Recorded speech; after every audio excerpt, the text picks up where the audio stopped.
We're in Daniels Hall today, and we have a special guest today, Colorado singer-songwriter, cellist, and more, Nila Picarick, who's playing this very room on Friday, June 30th at 8 p.m. The concert is presented by Indie 102.3. And we're going to just ask Nila some questions. We're so excited to have you here. Welcome. Yeah, thank you so much for having me. Absolutely.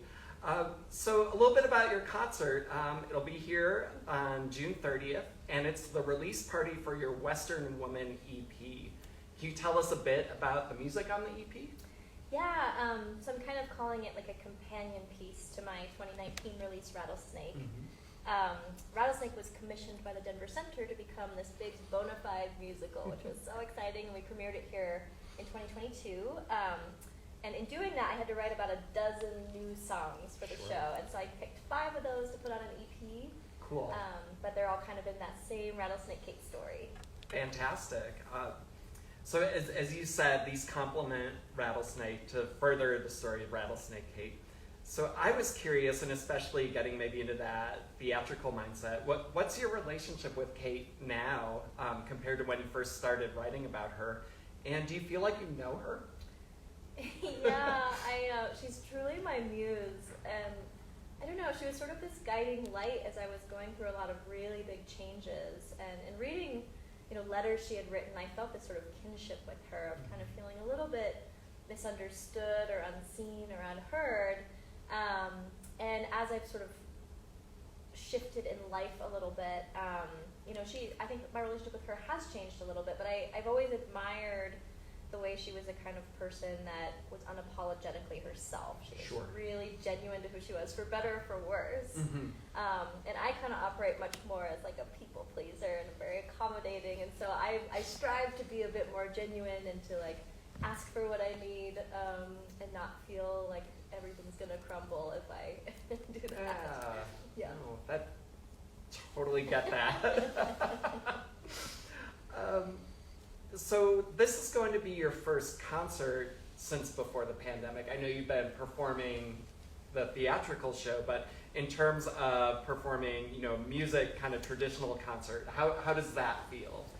Yeah, the show I played in 2019 was The Bluebird, and I'm never like a halfway person, and so I really went for it, and I booked like a variety show. So we had a comedian, Chris Fleming, on the show. We had a barbershop quartet, the Newfangled Four, and then Blue Book, our great Denver band with Julie Davis.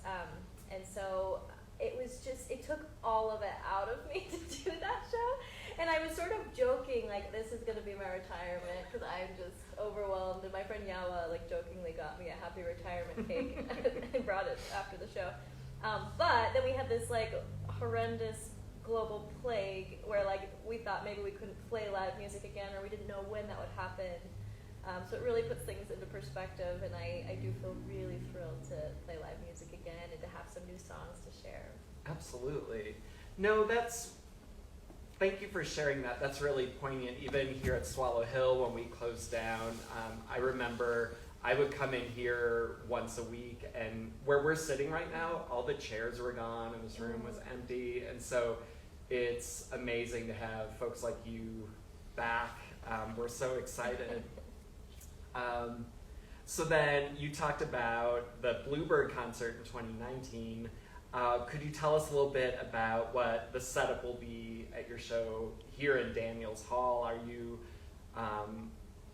solo? Do you have a band? Do you have anything up your sleeve that you want to share? Yeah, I have a great band that I put together. I can't believe they've agreed to do this because they're just really good musicians. Annie Booth is going to be playing piano. She's an amazing jazz pianist in the Denver area. Dave Devine's playing guitar. Kim Bird is playing bass, as well as Sean King from Devachka will play drums. And Kim and Sean, they both played in the pit for Rattlesnake Kate for the musical. Fun. So they're familiar with the tunes, but I'm sort of calling it like a folk cabaret. So some storytelling, kind of costumed on theme a little bit, but not necessarily people saw the musical. It'll be something different. Sure. Yeah.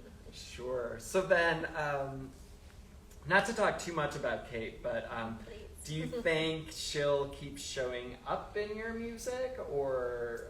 That's a good question. Yeah. I mean, I was a little bit hesitant that like my next release would be more Kate material. Sure.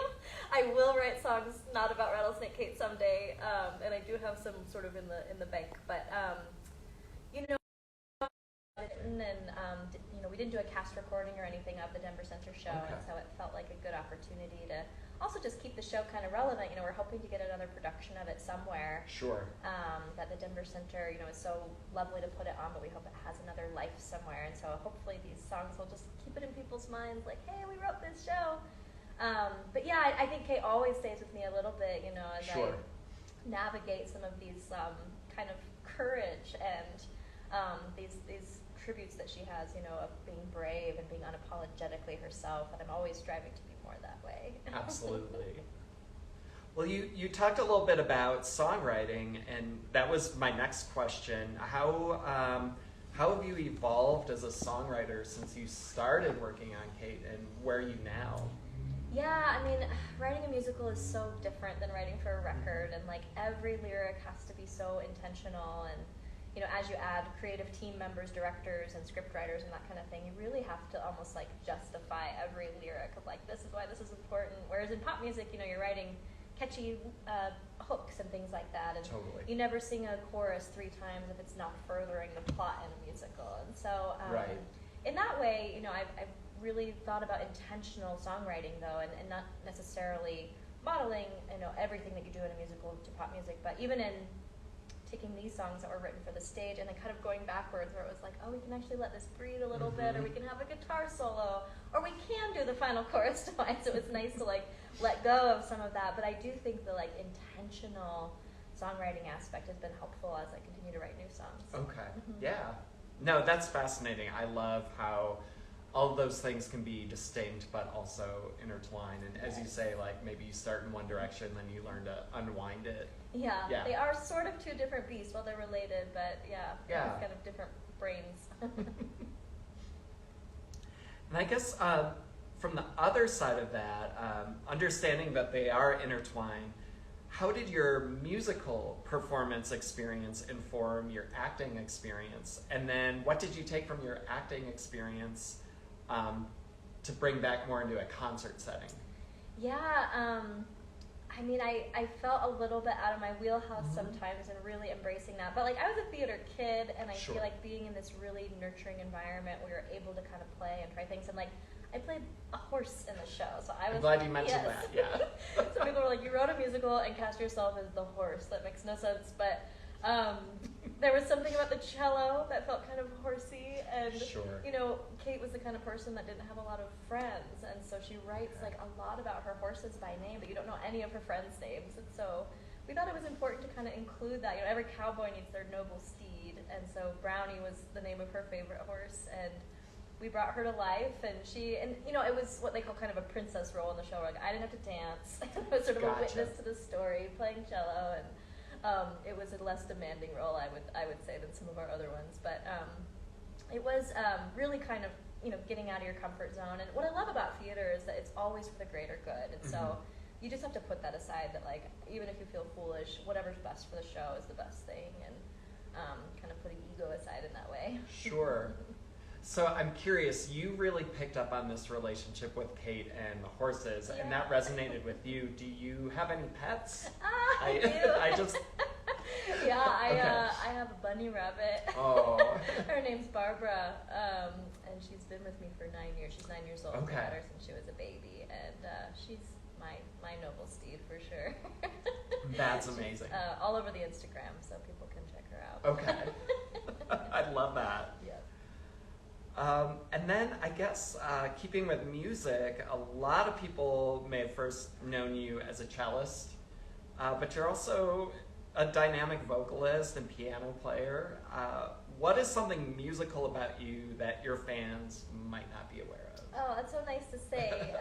Yeah, I always feel a little odd that like I'm known as a cellist from my time with the Lumineers, and I grew up playing cello and all that, but I'm kind of mediocre, if I'm being totally honest. Like, if I auditioned for the Denver Symphony, or Colorado Symphony, I would not get in.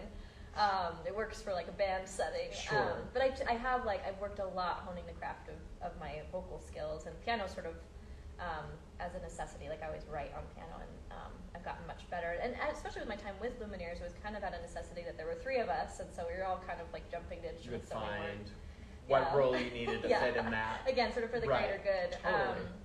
But yeah, in terms of vocal stuff, and people may know this about me if they've talked to me for 5 minutes, but I'm super into barbershop quartets and a cappella music and that kind of thing. And it was something I got into in high school, and I'm still very active in those communities. And it's truly like vocal acrobats of what you're doing, especially in barbershop quartetting. There's 4 voices, and you're responsible for all the sound that's being produced. And it's really what I finally get with the band is there's actually so much freedom to like have a little error here and there, whereas in quartetting, like it has to be pristine. And I have a quartet right now we're called Clever Girl, like Jurassic Park. And, Nice. And we do a lot of competing and that kind of thing, so we're having a good time. That's fun, and I remember during the pandemic, you taught a barbershop class remotely for Swallow Hill. Yes, Yeah, it was so fun. Yeah, and it was one of those things that like I had been asked to do it, and I was like, I don't know if I can do this. And as I was putting it together, it was like, I know so much about this. Isn't that funny? So, yeah, it was great. What do they say to truly, when you teach something, that's when you know Sure, it. Yeah, because you realize how much you know and what gaps you have to fill in. It was super fun. So I just like pivoting a little bit, open-ended question, but what's inspiring you creatively these days? It could be music, books, people. Yes. Yeah. I have like sort of a couple projects that I'm thinking about, and I'm trying to like immerse myself in sort of content around those things. I feel I'm actually starting to work on a brand new musical, and we're like in the very early stages of it. But we have our first deadline on Monday actually, so I've got 2 songs I have to write before Monday. But it's about a woman named Adelaide Herman, who is kind of the first lady magician. Oh, fun. And she's relatively unknown, but another kind of one of those strong woman stories. Yeah. And so I'm reading all these books about magic and like sort of Victorian days around magic and that kind of thing. But yeah, I'm always I'm loving Tig Notaro's podcast, Don't Ask Tig. It's kind of an advice podcast. And the Sunday night lineup on HBO right now is so great. Succession, Barry, and Somebody Somewhere. It's just like Sundays come and it's so great. Loving all those. I'm a huge Somebody Somewhere fan. I think it's such a special show, and like I always have had like tons of gay best friends in my life, and so I've never really seen that portrayed in that way. That's so like what's special about that dynamic with your best gay pal. So that's fantastic. That sort of creating family and that kind of thing. And then we've got we're close to wrapping up. I hope everybody's enjoying this as much as I am. We've got, this is kind of tongue in cheek, but we've got some lightning round questions. Let's do it. So what is your favorite restaurant in Denver? Ooh, I used to work at Duo, so I have to shout that out. Okay. I love Duo. Awesome. So.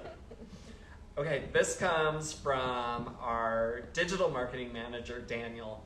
What is your favorite Bach cello suite? Ooh, gosh, I always associate those with like, when I was in middle school, I would listen to them at night when I was going to bed, and I would read Harry Potter, and there's like something that they're all kind of intertwined. Gosh, my favorite. I mean, the first one's so classic, just the very first one. I'm just going to go with that. It's that's great. Lightning round. That's one more than I know, so that's fantastic. They're great. So then, what is your favorite guilty pleasure music or TV show? Oh, I watch so much guilty pleasure TV. I love those Housewives. I'm into the Vanderpump Rules drama right now. It's really terrible for my brain, but I love it. No worries. I had never heard of Vanderpump Rules until like the latest scandal started showing up in my newsfeed. It's like in the New York Times. You're like, we've made it. It's, right. Yeah. Exactly. Yeah. I do rot my brain with some of that Bravo content. I love it. That's great. Yeah. No, that's fantastic. Okay, and then final lightning round question is, who would you take in a fight? Mustang or Lucifer at DIA, or I See What You Mean, aka the Big Blue Bear? Oh man, Lucifer is absolutely terrifying, but I kind of would want to experience it, I think. Yeah. Yeah, epic. I saw a t-shirt just the other day at the Edgewater Market with those two fighting. Yeah. Like laser eyes. It's just amazing. going at it. Yeah, I love those town mascots. That's fantastic. Those are my questions. Is there anything you would like to add? I'm just so happy to be back at Swallow Hill. Heck yeah. I taught here a million years ago, Mhm. and I'm very excited about this EP that's coming out. I'm hoping to release a song every Friday of June, and then the last one will be the day of the show. And so, I think especially for those who came to the musical, these are kind of reimagined songs, and so Super cool. it should be cool. And I put a choir on it, M. Ward played guitars on it. It's gonna be epic. Well, you said you don't like to do anything halfway, That's so correct. you went for it. Yeah, it's an exhausting way to live, but it's epic. I love that. Well, Nila, thanks for hanging out with us. This has Yeah. been a blast. I just want to remind folks that Nila Picarick is going to be playing here at Swallow Hill Music, Daniels Hall, on Friday, June 30th at 8 p.m. The concert is presented by Indie 102.3, and it's the release concert for her Western Woman EP. Tickets are on sale now. We'd love it if we saw you come on down and join us at Swallow Hill on June 30th. Thank you so much, Barry. Really Absolutely. appreciate it. Take care, everybody. Thank you.